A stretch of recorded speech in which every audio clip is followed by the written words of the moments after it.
Bismillahirrahmanirrahim. Ucapan yang pertama adalah alhamdulillah dan alhamdulillah. Doa kita Allah kabulkan. Kita berdoa kepada Allah, Allahumma ballighna Ramadan. Ya Allah, sampaikanlah kami ke bulan Ramadan. Dan doa kita dikabulkan oleh Allah Subhanahu wa taala. Kita bertemu dengan tamu yang luar biasa mulia. Tamu Ramadan yang luar biasa memberikan pahala berlipat ganda. Mudah-mudahan doa-doa yang dikabulkan oleh Allah Subhanahu wa taala tidak kita sia-siakan. Karena tidak semua orang bertemu dengan bulan Ramadan. Satu hari saja bertemu dengan bulan Ramadan, ampunan Allah berikan, surga Allah berikan. Dan Allah Subhanahu wa taala meminta kita untuk melakukan dua hal. Apa yang Allah pinta dari kita? Allah berfirman, a'udzubillahi minasyaitonirrajim. Wasari'u ila maghfiratim min rabbikum wa jannah. Wasari'u, bergegaslah kepada dua hal. Yang pertama kepada ampunan, yang kedua mengejar surga. Dua-duanya Allah berikan ketika bertemu dengan bulan Ramadan. Ampunan diberikan, surga pun diberikan lewat pintu Ar-Rayyan. Siapa yang berpuasa akan masuk surga lewat pintu Ar-Rayyan. Dan pintu itu akan manggil kita semuanya. Yang tidak puasa tidak akan pernah bisa memasuki pintu tersebut. Karena yang dipanggil oleh Allah Subhanahu wa taala hanya orang-orang yang berpuasa saja. Bagaimana ampunan Allah berikan? Melalui sabda Rasulullah sallallahu alaihi wasallam. Beliau bersabda, "Man shoma ramadhana imanan wa ihtisaban, ghufira lahu ma taqaddama min dzambihi." Barang siapa yang berpuasa di bulan Ramadan karena keimanan dan keikhlasan, syaratnya dua. Kalau mau diampuni dosa-dosa kita, maka puasanya karena keimanan dan keikhlasan. Tidak ada iman, Allah tidak terima. Tidak ada keikhlasan, Allah pun tidak menerimanya. Maka alhamdulillah umur kita disampaikan ke bulan Ramadan. Mudah-mudahan dosa-dosa kita Allah ampuni dan surga pun disediakan untuk kita. Amin ya rabbal alamin.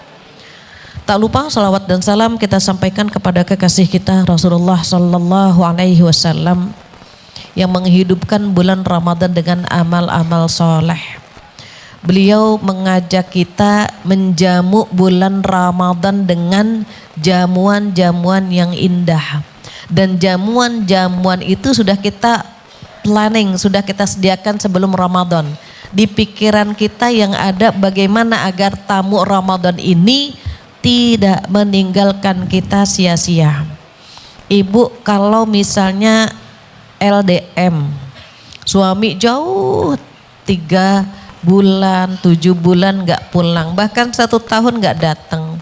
Tiba-tiba dapat informasi, Papa insya Allah akan pulang bulan ini. Apa yang akan kita lakukan?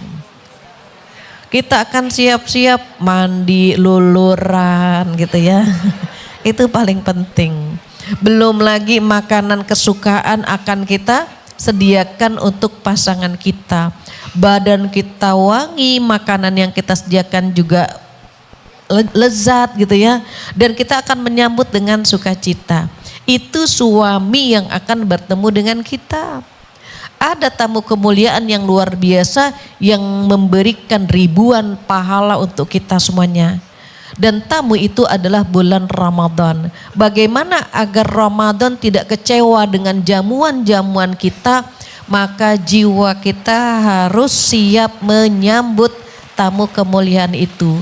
Mudah-mudahan jiwa kita tenang sehingga ketika kita menyambut bulan suci Ramadan dengan tenang dan dengan puas menjamu Ramadan yang Allah muliakan. Jamuan-jamuan itu mudah-mudahan diterima dan diberkahi oleh Allah Subhanahu wa taala. Amin ya rabbal alamin. Kenalan yang pertama dengan jiwa dulu. Karena menyambut Ramadan dengan jiwa yang siap. Ibu pernah dengar gak jiwa ada berapa macam ya? Memang kalau kebanyakan ilmu suka nguap ilmunya.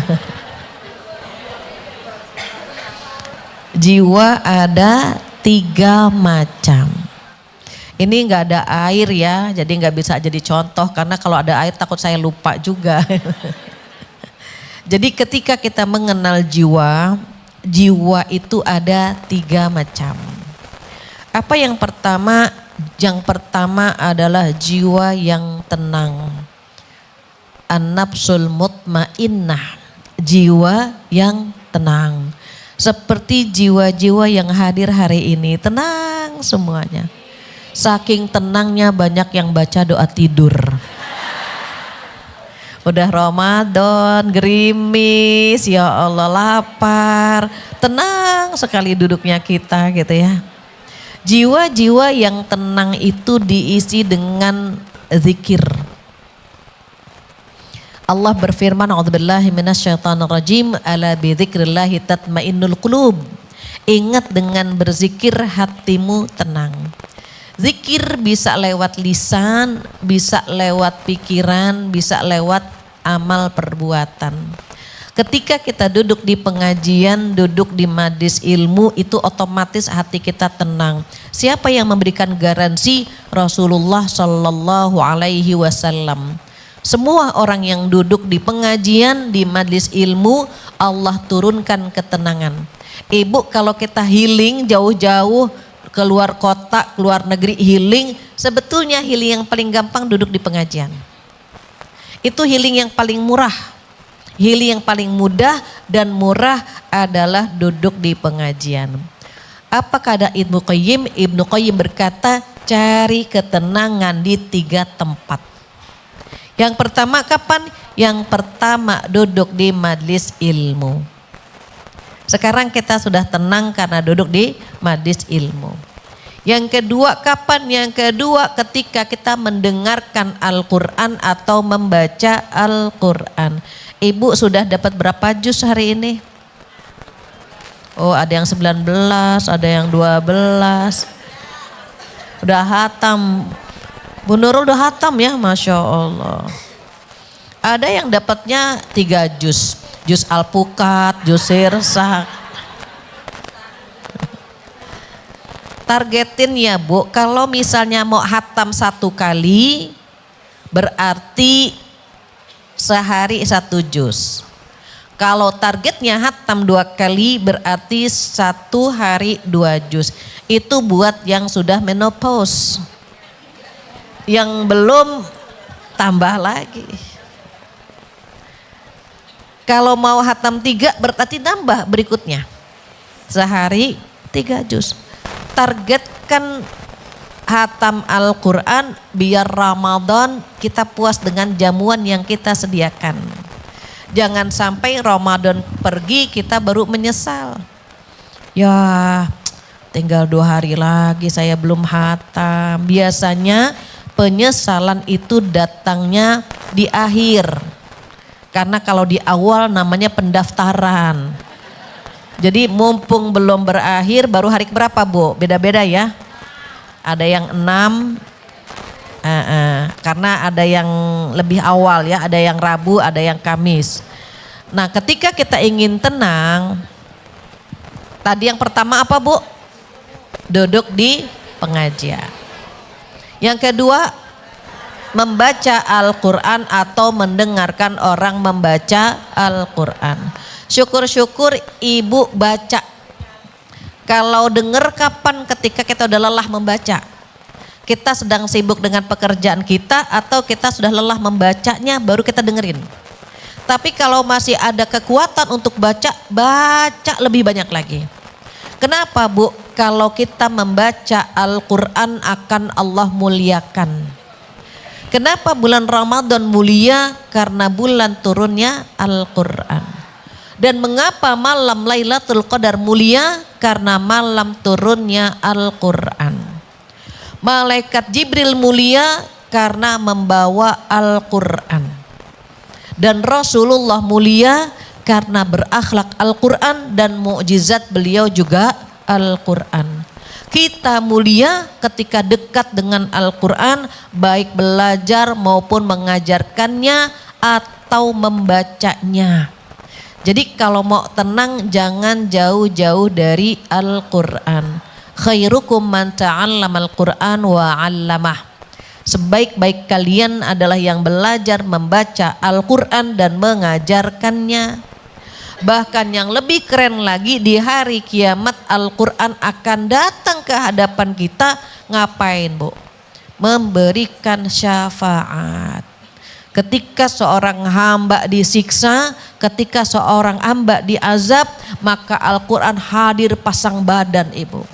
Apa kata Al-Quran? Ya Allah, hentikan siksamu ya Allah. Ya Allah, hentikan azabmu ya Allah. Kenapa? Orang ini sering baca aku, kata Al-Quran. Dan itu dilakukan dengan menahan ngantuknya. Dia membaca aku untuk mencari ridhomu ya Allah. Hentikan siksamu ya Allah. Al-Quran akan pasang badan, akan ngasih syafaat kepada orang yang membacanya. Iqra'ul Quran fa innahu ya'ti yaumal qiyamah syafi'an li ashabih. Bacalah Al-Quran. Karena kelak di hari kiamat Al-Quran akan datang memberikan syafaat untuk yang membacanya. Al-Quran tahu, Bu, yang baca siapa saja, yang bertahan siapa saja, yang ketukar-tukar hurufnya pun tahu. Ini udah umur nih gitu ya, kok sama ja mana? Sementara yang baca Quran atraksinya banyak banget. Nyari bantal dulu, kacamata. Kalau sudah buka air sebelah kanan, cemilan sebelah kiri. Padahal 2 halaman Shadaqallahul azim. Bertahan, Bu, bertahan. Targetnya bagaimana? Ibu tinggal targetkan mau hatam atau mau paham atau mau hafal, semuanya boleh. Kenapa? Ada yang bertanya, Bu Fatia, bagusan mana bulan Ramadan? Hatam tapi tidak paham, atau paham tapi nggak hatam, atau justru ngapal aja? Selama dekat dengan Al-Quran semuanya keren, bagus. Tergantung target kita. Kita terkadang gini, saya targetnya hatam sekian kali, ya sudah baca terus, Bu. Baca walaupun tidak paham, baca saja. Allah ngasih pahala. Yang targetnya paham, gak hatam memang, tapi dia paham, habis baca Quran dia baca terjemahannya. Tidak hatam karena memang targetnya dia hafal atau paham isi Al-Quran. Ada yang Bu Fatia, saya gak hafal 30 juz, maka bulan Ramadan saya ingin hafal juz 30, boleh. Karena sampai umur segini banyak yang belum hafal juz 30 kan, Bu. Sholat suratnya itu lagi. Kelihatan kan kita wajahnya wajah cool. Qul huwallah, qul a'udzu birabbil falaq, qul a'udzu birabbin nas. Itu lagi. Sampai ada seorang suami kalau sholat, kalau enggak qul ya qul huwallah, itu terus. Sampai istrinya bilang, ayah pasti suratnya nanti qul ya ayyuhal kafirun deh. Sama qul huwallah. Kenapa? Karena hafalnya itu terus. Itu saja. Coba tambah hafalan. Kalau lagi pusing, Ibu tolong jangan baca surat Al-Kafirun. Nanti kesian gak selesai-selesai. Balik lagi gitu kan, Bu. Jadi Ibu boleh targetin Ramadan tahun ini hafal juz 30. Bebas, Bu, yang penting dekat dengan Al-Quran. Kenapa? Allah muliakan. Allah muliakan, Ibu. Jadi kalau hari ini saya melihat yang hadir tidak banyak karena mereka sedang menghatamkan Al-Quran di rumah masing-masing. Yang repot, Bu, ngaji enggak, tadarusan enggak. Ya kan, Bu? Kalau yang ngaji di sini keren, yang lagi tilawah keren. Intinya mencari cara bagaimana Ramadan kita jamu dengan jamuan yang bagus, yang memuaskan. Jadi cara yang kedua untuk tenang apa Bu? Membaca Al-Quran atau mendengarkan. Apa yang ketiga kata Ibnu Qayyim, kalau mau tenang itu berdua-duaan dengan Allah di sholat malam. Ibu masih ingat gak perbedaan sholat malam dengan sholat tahajud? Bleng zung langsung diem. Bu, kalau sholat malam, semua sholat sunnah setelah isya namanya sholat malam. Sholat tarawih termasuk sholat malam. Jadi semua sholat sunnah setelah isya namanya sholat malam. Kalau sholat tahajud salah satu sholat malam, begitu maksudnya. Kenapa? Dilakukannya setelah sholat isya dan baiknya tidur terlebih dahulu. Jadi Allah Subhanahu wa ta'ala meminta kita di bulan Ramadan menghidupkan malam-malamnya. Man qama ramadhana imanan wa ihtisaban ghufira lahu ma taqaddama min dzambih. Barang siapa yang qiyamul lail, menghidupkan malam-malam Ramadan karena keimanan dan keikhlasan, maka dosa-dosa yang telah lalu terhapus. Ibu, kita bisa sholat malam, sholat tarawih bisa, hajat bisa, istikharah bisa. Hajat kita sama Allah banyak banget Ibu. Tarawih bisa, hidupkan malam-malamnya dengan berdua-duaan kepada Allah. Minta pada Allah Subhanahu wa ta'ala. Kalau di masjid boleh nggak sholat tarawihnya? Boleh. Di rumah boleh, di masjid boleh. Di masjid syaratnya apa? Izin suami dan tidak menimbulkan fitnah. Dan Rasulullah SAW menyampaikan, jangan larang istrimu jika ingin ke masjid, begitu. Artinya boleh saja kita ke masjid selama tidak menimbulkan fitnah. Tapi kalau ke masjid sementara Bu make upnya wow, bulu matanya bisa menyapu halaman, parfumnya dari ujung kepala sampai ujung kaki, mata kaki diparfumin semua Bu. Menimbulkan fitnah, khawatir, maka sholat di rumah lebih baik. Perempuan sholat di rumah dapat afdoliyahnya, dapat keutamaannya. Tapi kalau sholat di masjid dapat pahala berjamaahnya. Terus yang enak bagaimana? Sholat di rumah tapi berjamaah gitu Bu. Dengan anak-anak perempuan kita atau dengan ART kita. Itu dapat dua-duanya, pahala berjamaah dapat, afdoliyahnya juga dapat. Di antara tiga ini Bu, cari cara nih Bu, di bulan Ramadan tiga-tiganya gampang kita kerjakan. Ngaji gampang kan Bu?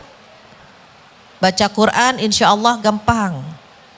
Taraweh difasilitasi sama masjid dan begitu seterusnya. Ibadah-ibadah yang bikin kita tenang ini jadikan jamuan untuk bulan Ramadan. Sehingga jiwa kita siap menjamu Ramadan dengan ibadah-ibadah yang lezat. Jadi jiwa yang pertama apa tadi Bu? Yang pertama adalah jiwa yang tenang. Ada yang kedua. Apa yang kedua? Yang kedua jiwa yang penuh penyesalan. Kalau Ibu lihat botol isinya air mineral. Ini misalnya air mineral ya Bu, ini botol air mineral. Saya bisa gini tuh, lihat Ibu gitu. Jelas, kenapa? Karena botolnya isinya air mineral, tembus pandang. Kalau orang mengisi Bu, kalau kita mengisi dengan air mineral, maka hati kita tenang. Maksudnya apa? Jiwa kita kosong, diisi dengan zikir, maka hasilnya adalah jiwa yang tenang. Sementara kalau jiwa kita kosong, diisi sama akal semata, maka menghasilkan jiwa yang penuh penyesalan. Itu jiwa yang nomor 2 Bu. Kalau kita mengisi dengan akal saja, maka jiwa kita nyesel terus. Berbeda dengan orang yang jiwanya diisi dengan zikir. Apa sih zikir? Zikir itu artinya ingat kepada Allah. Jika kita melihat ada suami tetangga, Masya Allah Bu, dia dikasih suami 3T, takwa, tampan, tajir. Tetangga sebelahnya 3T juga, tua, tulalit, tertindas Bu. Maka jiwa yang tenang apa? Sudah ditakdirkan sama Allah demikian. Dia bagiannya kenikmatan lewat suami, yang satu kenikmatan lewat anak-anak. Kalau jiwanya tenang, dia nggak pernah cemburu dengan kenikmatan orang lain. Sebagaimana dia tidak pernah cemburu, tidak pernah ngiri dengan musibah orang lain. Kelihatan kan Bu, dari ujung ke ujung ini bermasalah semua sebetulnya. Punya masalah semua, tetapi kenapa kita tenang? Allah yang ngasih jiwa kita tenang. Karena semua sudah diatur oleh Allah Subhanahu wa Ta'ala. Ujian tidak akan pernah tertukar, rezeki pun tidak akan pernah tertukar. Jadi kalau ada teman kita, ya enak banget ya, dia dikasih kenikmatan banyak banget. Oh itu karena dia pandai menyembunyikan ujiannya. Seakan-akan dia nggak pernah punya ujian. Padahal dia pun punya ujian. Siapa di dunia ini yang hidup tanpa ujian, Ibu? Semua orang punya ujian, cuma ada yang terlihat, ada yang tidak terlihat. Kalau yang tidak terlihat berarti dia pandai menyembunyikan ujiannya. Jadi kalau ada orang bilang, ih ibu enak banget ya hidupnya ya, nggak pernah diuji. Alhamdulillah, amin ya robbal alamin. Berarti kita berhasil menyembunyikan ujian kita. Ibu nggak usah ngasih tahu. Kita kadang-kadang gatel ya Bu kalau dibilang orang, ih ibu enak banget ya hidupnya ya. Kata siapa? Nggak tahu kan? Ujian saya, sedih deh kalau diceritain deh. Gitu. Nggak perlu. Biarkan orang lain melihat kita bahagia, apalagi kalau kita bisa mentransfer kebahagiaan ke orang lain. Vibe-nya positif, enak. Gimana? Ya Allah, yang lagi sedih ketemu dia, kalau ada dia tuh ada kebahagiaan. Ada dia ada ketenangan, ada dia ada kebaikan. Bentuk kita, diri kita seperti itu Ibu. Biar orang lain melupakan masalahnya sejenak. Dia bisa melupakan karena bersyukur. Kalau bersyukur maka sabar mendampingi. Begitu Bu. Orang bersyukur itu didampingi sama sabar, makanya dia kuat. Tapi kalau dia tidak bersyukur, sabar pun meninggalkannya. Jadi kalau kita bersyukur apapun kondisinya sudah diatur oleh Allah Subhanahu wa Ta'ala, maka jiwa kita tenang karena kita ingat Allah. Yang ngasih kenikmatan Allah, yang ngasih ujian Allah, maka jiwa kita tenang. Berbeda dengan jiwa nomor 2 Ibu. Jiwa yang nomor 2 ini jiwa yang penuh penyesalan. Nyesel terus hidupnya. Menikah nyesel, punya anak nyesel, ngaji nyesel. Bahkan ketika punya mantu pun dia nyesel. Kenapa? Tidak mengandalkan Allah. Saat menikah Bu, kalau kita menikah menyerahkan urusan kepada Allah, ya Allah jika memang dia baik untukku, untuk agamaku dan duniaku, mudahkan pernikahanku. Kalau memang tidak baik untuk agamaku dan duniaku, jauhkan dia dariku dan jauhkan aku darinya. Dan ganti dengan yang lebih baik lagi. Karena dia sudah sholat istikharah, maka ujian dalam rumah tangga akan dia hadapi. Kenapa? Allah yang mempertemukan kita dengan dia. Beli rumah sholat istikharah, beli kendaraan sholat istikharah. Walaupun secara logika pakai akal nih Bu, Pondok Indah sama Pondok Bambu beda. Pakai logika ya Bu. Ada laki-laki bawa mobil melamar putri kita. Otak kita langsung wow. Gitu kan Bu. Huruf hijaiyah kan yang paling sering disebut huruf wow. Jadi kalau ada laki-laki datang meminang putri kita, jangan langsung dijawab. Tanya Allah terlebih dahulu. Jangan sampai akal yang bermain dan menguasai pikiran kita. Akal itu hanya diperbantukan saja. Saat kita sholat istikharah, ya Allah kalau memang dia baik untuk putriku mudahkan. Tapi kalau tidak baik jauhkan. Sehingga ketika Allah memberikan keputusan dalam hidup kita untuk anak kita, kita tenang. Yang menjadi masalah kita hanya mengandalkan akal saja. Contoh, tiba-tiba datang laki-laki pakai motor butut, dot. Langsung kita berpikir, ya. Nggak cocok nih jadi mantu nih. Itu akal kan Bu? Akal Bu. Akhirnya kita bilang apa? Maaf putri saya belum siap. Akhirnya dia melamar tetangga Bu. Melamar tetangga, ternyata esoknya pakai mobil branded. Kalau saya sebut nanti saya di endorse ya Bu ya. Enggak di endorse. Pakai mobil branded datang, loh kenapa waktu datang ke rumah saya pakai mobil butut? Oh iya mobil saya dipinjam sama papa. Jadi saya pakai motor satpam di rumah. Nolak, udah terlanjur nolak kan Bu? Nyesel gak Bu? Nyesel.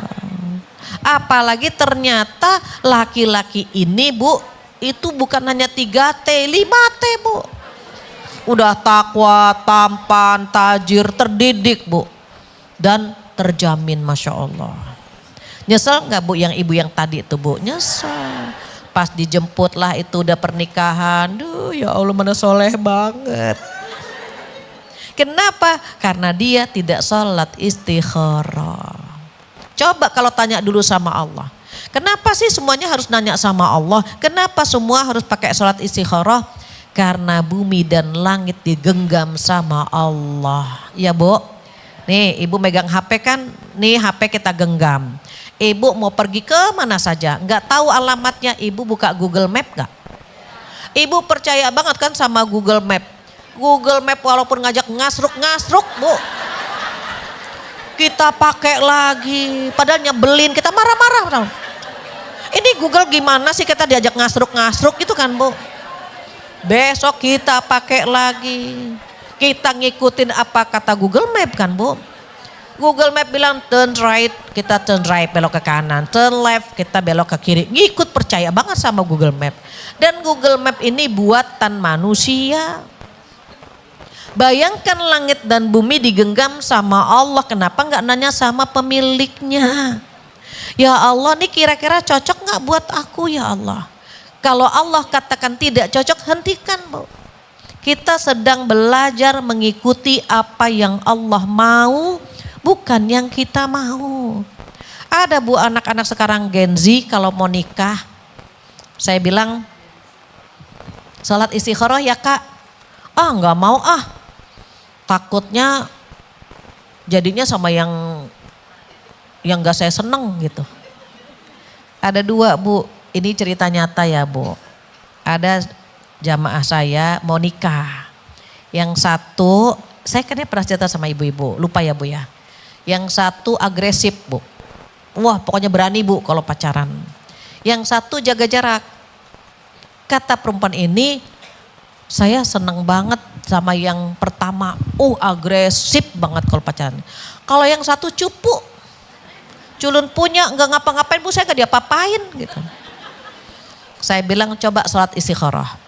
Enggak nanti sama Allah dijodohin yang cupu lagi gitu. Saya bilang jangan mengambil keputusan tanpa melibatkan Allah. Sholat istikharah dulu saya bilang. Terus dia tanya, kalau Bu Fatihah jadi saya, Bu Fatihah milih yang mana? Saya milih yang cupu, saya bilang. Tuh enggak ntar istikharah dapat yang cupu lagi gitu Bu. Saya bilang istikharah dulu. Istikharah lah dia. Setelah istikharah apa? Tuh kan Bu benar kata dia. Saya diarahkan menikah dengan yang cupu. Padahal saya suka yang ini Bu agresif. Saya bilang kenapa dia cupu? Karena dia tahu menyentuh perempuan itu haram. Sementara yang pertama kamu diperlakukan seperti enggak mulia Bu, enggak hormat. Sementara yang ini kamu dimuliakan. Coba nanti kalau udah nikah dia enggak cupu lagi. nikahlah Bu. Pas nikah Bu, baru hari pertama langsung lari. Bu Fathia, bener. Ternyata dia nggak cupu, kan? Kalau cupu karena dia takut Bu. Takut bersentuhan dengan perempuan yang bukan mahram. Sementara yang satu agresif karena dia berani dosa. Jadi nanti ibu kalau melihat menantu diingat. Bukan pakai logika tapi kembalikan kepada Allah Subhanahu wa ta'ala. Jadi jiwa yang nomor 2 itu diisi dengan penyesalan. Coba kemarin saya milih dia gitu Bu. Ini contoh saja Bu. Rumah, mobil, pekerjaan dan anak-anak biasakan mengambil keputusan dengan sholat istikharah. Sehingga nanti dia milih kuliah sholat istikharah, milih kerjaan sholat istikharah, milih pasangan sholat istikharah. Dan biasakan anak-anak demikian. Mengambil keputusan dengan melibatkan Allah agar jiwanya tidak menyesal. Yang nomor 2 ini Bu lebih mendingan nih Bu. Cuma nyesel. Kenapa? Karena jiwa yang nomor 3, jiwa yang menyuruh kepada kejahatan. Diingat ya Bu, air mineral botolnya kosong, diisi sama air putih gitu Bu. Jiwa kita kosong, diisi dengan zikir, dengan mengingat Allah, hati kita tenang. Yang kedua, jiwa kita kosong, diisi sama akal pikiran. Hasilnya jiwa yang penuh penyesalan. Sementara nomor 3, jiwanya kosong. Diisi sama hawa nafsu. Hasilnya adalah jiwa yang menyuruh kepada kejahatan. Ibu tengok surat Yusuf ayat 52. Boleh tolong dibacakan artinya Neng.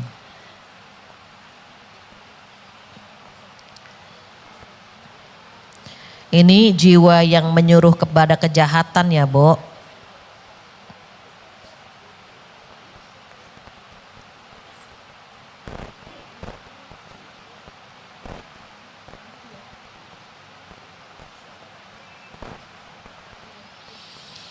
Ayat 53, maaf.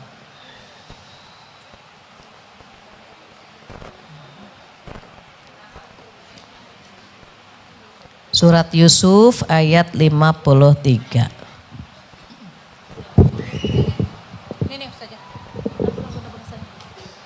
Bismillahirrahmanirrahim. Wa ma ubarri'u nafsi innan nafsa la'ammaratun bisu'i illa ma rahima rabbi inna rabbi ghafurur rahim. Dan aku tidak menyatakan diriku bebas dari kesalahan, karena sesungguhnya nafsu itu selalu mendorong kepada kejahatan, kecuali nafsu yang diberikan rahmat oleh Allah Tuhanku. Sesungguhnya Tuhanku Maha Pengampun, Maha Penyayang. Iya. Jadi jiwa yang nomor 3 ini diisinya dengan hawa nafsu. Hawa nafsu itu selalu memerintahkan kepada kejahatan, kecuali yang dirahmati oleh Allah. Loh, hawa nafsu ada yang dirahmati oleh Allah? Ada. Contoh ya Bu, katanya kalau ibu-ibu nggak pakai contoh ilmunya ngambang. Jadi harus pakai contoh semua. Gini, kalau tadi kan jiwa yang menyesal saat tidak sholat istikharah ya Bu, tidak mengembalikan kepada Allah. Kalau jiwa yang menyuruh kepada kejahatan, gini, hawa nafsu manusia pengen cantik cepet, pengen kaya cepet, pengen pinter cepet gitu kan Bu. Padahal kan semuanya butuh proses. Nah ada anak-anak muda pengen kaya cepet, pengen punya rumah besar, pengen punya kendaraan, pengen hidupnya mewah. Ngambil jalan pintas Bu, dia nyambi. Nyambi tahu ya Bu? Ibu pernah dengar gak ada ayam kampus, ayam abu-abu, ayam putih biru gitu? Ya, yang belum kan ayam kotak-kotak ya Bu, anak ayam TK belum ada. Anak SD, SMP, SMU itu naudzubillah ada yang nyambi Bu.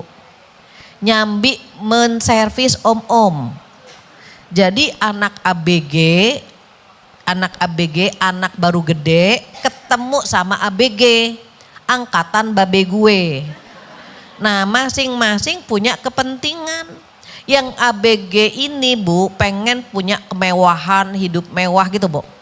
Makan enak, rumah besar, mobil banyak. Nah ABG yang satu lagi nih Bu yang angkatan babe gue pengen merasakan daun muda. Kepentingan bertemu dengan kepentingan. Karena dilihat istrinya udah duduk gemeter. Akhirnya dia pengen nyoba kan Bu yang muda Bu. Dilihat yang ini yang lama nih udah kayak ongol-ongol Bu badannya. Sementara yang muda masih kenceng kan Bu. Nah yang ABG pengen merasakan daun muda, yang anak-anak ABG ini pengen merasakan kemewahan gitu kan Bu. Hawa nafsu semua tuh Bu. Ketika kepentingan bertemu dengan kepentingan terjadilah yang namanya perzinahan. Haram gak Bu? Haram, dosa Bu. Tetapi sekarang perzinahan dipertontonkan. Bahkan yang berzina dipanggil-panggil ke podcast Bu. Kalau dulu orang berzina malu Bu, sekarang ngaku. Saya pernah tidur sama dia sekian kali sama dia. Ibu kalau nonton yang begitu tuh skip, ganti langsung Bu. Kenapa? Malu, jijik kita. Dan itu perbuatan dosa besar. Jangankan berzinanya, mendekatinya saja nggak boleh. Allah melarangnya bukan jangan berzina. Tapi Allah melarangnya apa Bu? A'udzubillahi minasyaitonirrajim. Wala taqrabuz zina. Jangan mendekati zina. Mendekatinya saja tidak boleh apalagi melakukannya. Dan ternyata hari ini banyak banget dipertontonkan tuh Bu. Perzinahan dipertontonkan. Banyak orang tua bangga anaknya gonta-ganti HP. Dia nggak tahu, nggak nanya ini HP-nya dari mana. Bahkan ada yang nyambi, naudzubillah. Saya ingat ketika baru pulang dari Pakistan sekitar tahun 99 Bu. Tahun 99, mulai ngajar tahun 2000 lah. Ada seorang anak, seorang mahasiswi nanya ke saya gini Bu. Bu Fatihah, pekerjaan saya halal enggak ya? Saya tanya apa Kak pekerjaannya? Kerjaan saya mensuplai perempuan. Biasanya mensuplai barang. Ini mensuplai perempuan, namanya anak baru pulang ya Bu, nggak paham maksudnya gimana ya Mbak mensuplai perempuan, saya bilang.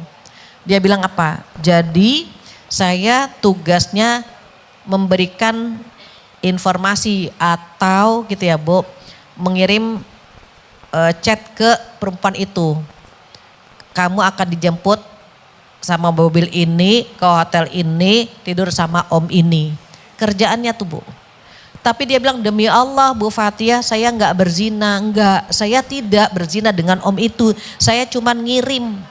Saya bilang bagaimana mungkin, kan mereka kan anak-anak pakai seragam sekolah kan. Oh nanti mereka cari alasan sama guru, ada yang karena alasan mules, pusing dan seterusnya. Nanti mereka baju seragamnya dimasukin ke tas sekolah. Dan mereka dijemput di mana ditentukan Bu. Itu tahun 2000 ya Bu. Sekarang sudah di 2026. Saat itu sudah ada yang tugasnya mensuplai perempuan. Bagaimana sekarang? Jadi kalau misalnya ada tayangan-tayangan gitu ya Bu ya yang lewat. Naudzubillah ya Bu memamerkan aurat. Karena memang ada yang sekalian Bu. Nah kenapa mereka melakukan itu? Karena mereka tidak mendapatkan petunjuk dari Allah, tidak mendapatkan hidayah dari Allah untuk meninggalkan pekerjaan itu. Jadi kalau kita punya anak, ibu tolong nih Bu diminta menutup aurat. Jaga kehormatannya. Karena perempuan ketika keluar rumah dihiasi oleh setan dari ujung kepala sampai ujung kaki. mohon maaf kalau ada yang pernah bertanya, Bu Fatia, saya sudah menopause, saya sudah nenek-nenek, boleh nggak lepas jilbab? Saya selalu jawab, jangan lepas jilbab. Tapi kan saya udah nenek-nenek, siapa yang seneng? Ada, saya bilang, kakek-kakek. Ya dia nenek-nenek yang seneng, kakek-kakek. Tetap tolong jaga kehormatan. Penampilan dijaga, tutur kata dijaga. Kenapa? Sekarang gajek, Bu. Gajek nggak jelas, Bu. Huruf S diganti pakai huruf C sekarang, Bu. Terima kasih jadi maaci bapak gitu. Bapaknya jawab cama-cama gitu. Nggak jelas banget kan, Bu. Kalau sama suami orang ngomongnya biasa aja. Kalau sama suami sendiri bebas, Ibu. Mau cadel, mau pelok, mau melewat, bebas. Pahala semua. Jadi hari ini kita menyaksikan betapa banyak orang yang mengumbar hawa nafsunya dan sudah tidak merasa malu.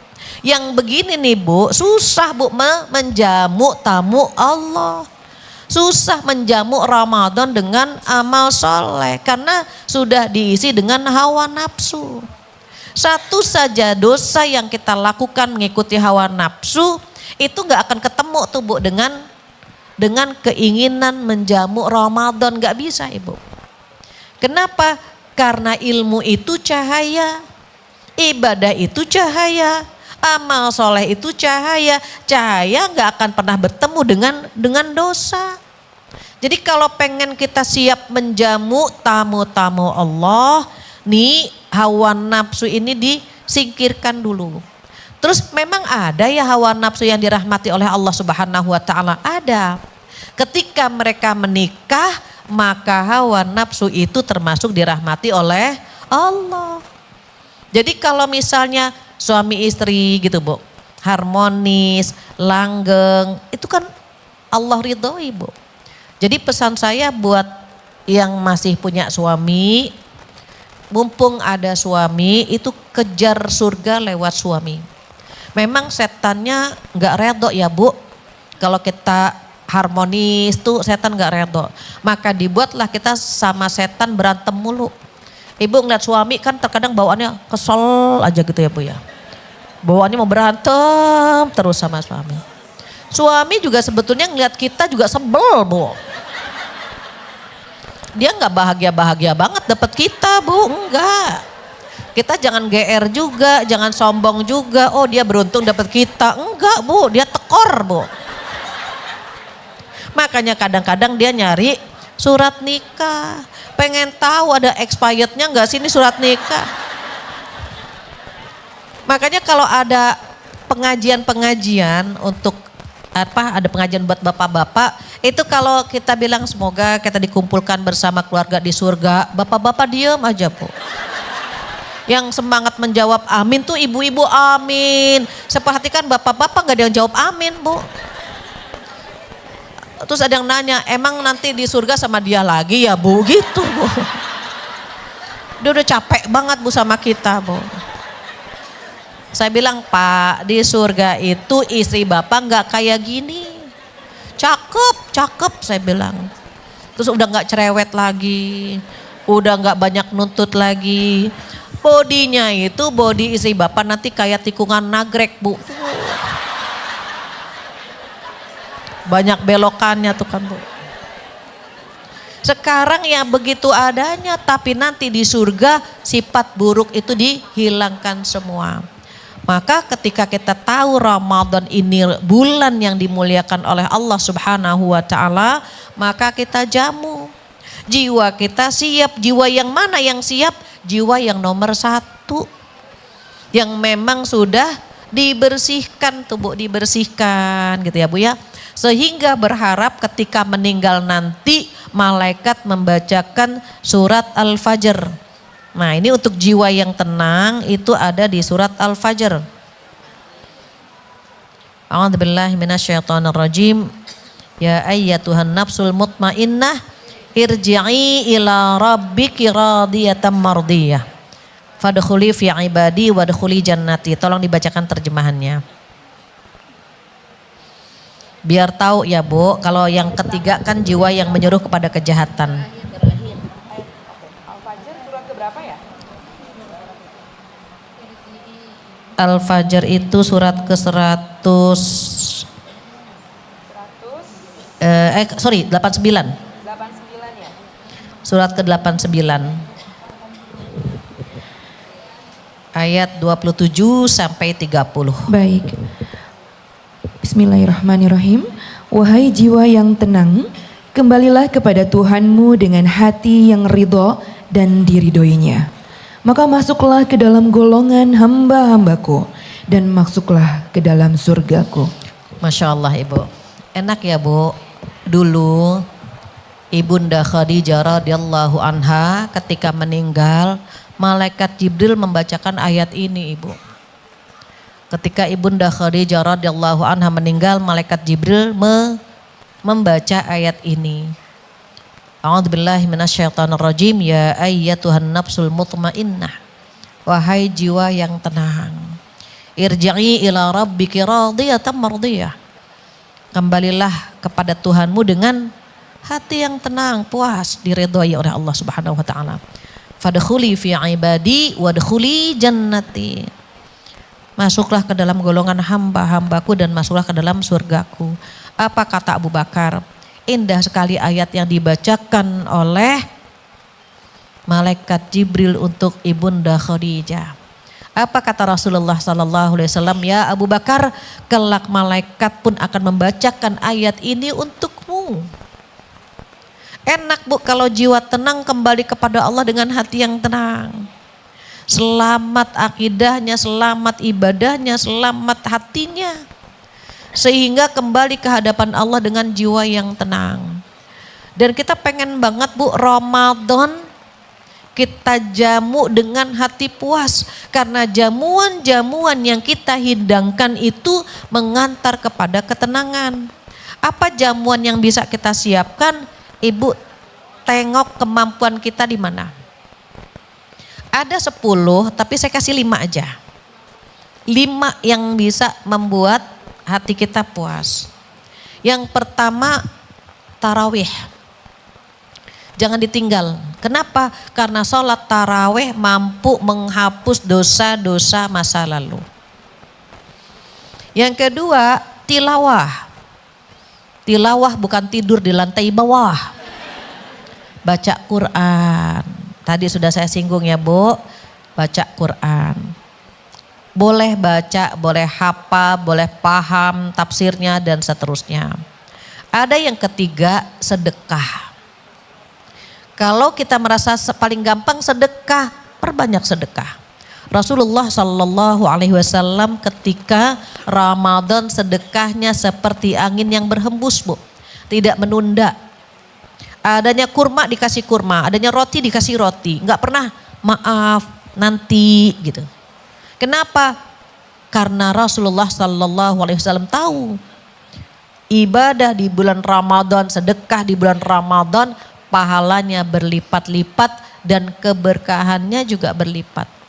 Kadang-kadang kita cuma ngasih sirup 1, yang datang ke rumah kita sirup banyak banget gitu kan Bu. Diganti sama Allah selama kita yakin Allah balas dengan berlipat-lipat. Ibu ketika sedekah jangan ragu. Bener enggak ya kata Bu Fathia diganti ya ini ya. Jangan-jangan gak diganti. Nanti protes sama saya Bu. Yakin Bu. Yakin banget. Seyakin-yakinnya. Bahkan kata Rasulullah Sallallahu Alaihi Wasallam tidak akan miskin orang yang bersedekah. Mumpung Bu, mumpung Ramadan, Ibu hitung zakat malnya. Perbanyak sedekah, perbanyak berbagi, dan sedekah yang paling mudah itu senyum. Walaupun yang dimaksud di sini materi ya Bu. Sedekah yang paling gampang dan murah itu ya senyum. Yang penting ada temannya. Ibu tiap hari ke majelis ilmu, assalamualaikum, itu sudah sedekah. Tetapi yang dimaksud di sini sedekah materi. Apa yang keempat? Yang keempat, menservis keluarga. Dan Rasulullah Sallallahu Alaihi Wasallam paling pandai menservis keluarga di bulan Ramadan. Jadi beliau kadang-kadang ke dapur Bu, bantu istri beliau di dapur. Jadi kalau ibu-ibu dikasih kesempatan masak, nyuci, nyenengin keluarga, ada pahala di sana Ibu. Jangan ya Allah masak ngedumel terus. Orang-orang mau udah hatam, kita masih di dapur aja ngadu. Itu karena ngedumel mulu Bu, itu anak sama suami kita makan buang-buang air Bu. Disumpahin terus waktu masak Bu. Ikhlas aja Bu, menjamunya ya Bu ya, naruh piringnya ikhlas. Kenapa? Pahalanya berlipat ganda karena kita masak untuk orang yang berpuasa. Sama suami caranya gimana biar nyenengin, sama anak cucu biar nyenengin gimana, tabur pahala Bu. Nah yang buka zuhur dikasih hadiah sekian, yang buka asar sekian, yang buka maghrib sekian, ayo cucu-cucu latihan puasa misalnya.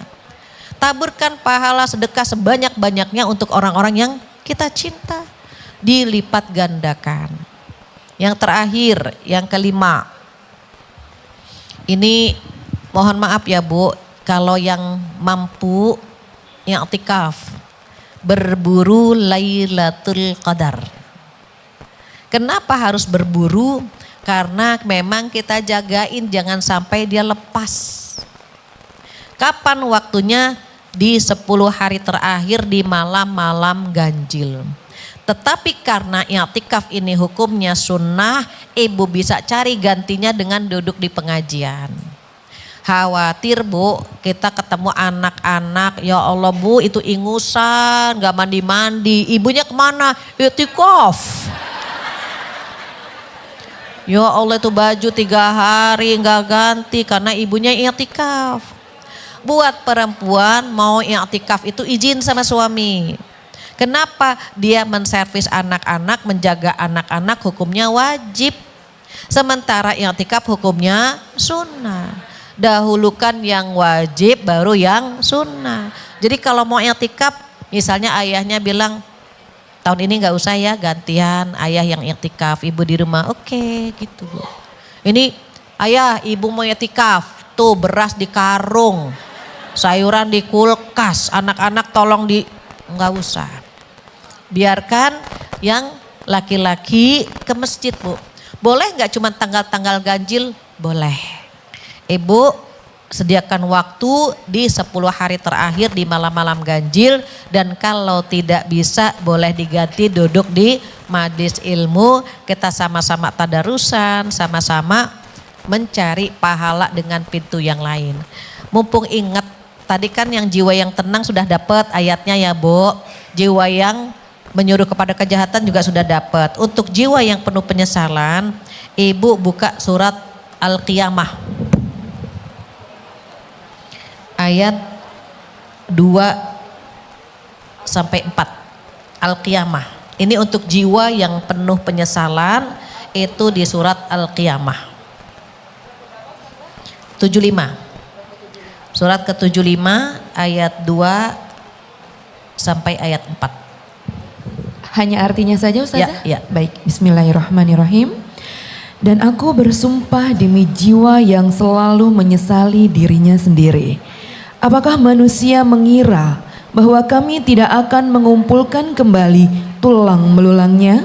Bahkan kami mampu menyusun kembali jari jemari dengan sempurna. Iya. Jadi Bu, di hari kiamat banyak orang-orang menyesal. Coba dulu saya begini, coba dulu saya gitu. Mumpung kita dikasih nyawa sama Allah, dikasih kesehatan, dikasih kesempatan ya Bu, bagaimana agar jiwa yang dipinjamkan ini bisa mengisi hari-hari dengan sebaik-baiknya. Jangan sampai kita menyesal di dunia, menyesal juga di hari kiamat. Alhamdulillah nggak terasa ya Bu, sudah 10:30. Mudah-mudahan jiwa kita siap menjamu tamu Ramadan yang alhamdulillah kita sudah hadapi sekarang. Tergantung ibu mau ngisi yang mana. Mau dengan tilawah ataupun taraweh, tetapi diusahakan jangan sampai waktu habis sia-sia dan kita akan menyesal setelah Ramadan pergi. Semoga bermanfaat. Jika ada yang ingin ditanyakan atau ditambahkan atau dikurangi, saya kembalikan lagi kepada MC kondang kita, silakan. Masya Allah. Terima kasih kepada Ustazah Fathia yang sudah memberikan tausiah luar biasa pada hari ini, Bunda-bunda. Masya Allah. Terima kasih untuk tetap duduk dengan tenang, Bunda-bunda sayang. Bunda-bunda yang dirahmati Allah Subhanahu wa Ta'ala. Kadang satu kebaikan kecil dari kita bisa menjadi harapan besar bagi orang lain. Satu donasi yang kita keluarkan hari ini bisa berubah menjadi sembako bagi yang membutuhkan. Dan menjadi bukti cinta untuk saudara-saudara kita baik di tanah air maupun di Palestina. Untuk itu saya atau kami mengundang bunda-bunda semuanya melalui program yang terbaru kali ini, yaitu bundling, mendapatkan sarung kafiyeh untuk sembako amal dan bazar murah Ramadan tahun ini. Kita tidak sekedar memberi, tetapi sedang menanamkan keberkahan. Bunda-bunda sayang, dengan donasi minimal Rp500.000, Bunda bisa mendapatkan sarung bermotif kafiyeh edisi spesial tentu saja. Namun jauh dari sarung tersebut, bunda-bunda sayang, yang lebih berharganya adalah pahala dan ridho Allah Subhanahu wa Ta'ala. Untuk itu hari ini adalah terakhir Bunda untuk mengikuti bundlingnya. Namun kalau donasi bisa terus berjalan sampai dengan tanggal 28 Februari. Silakan kepada Ibu Tri boleh memberikan contohnya. Saya mohon, saya undang kepada bunda-bunda yang mau berdonasi minimal Rp500.000. Bunda bisa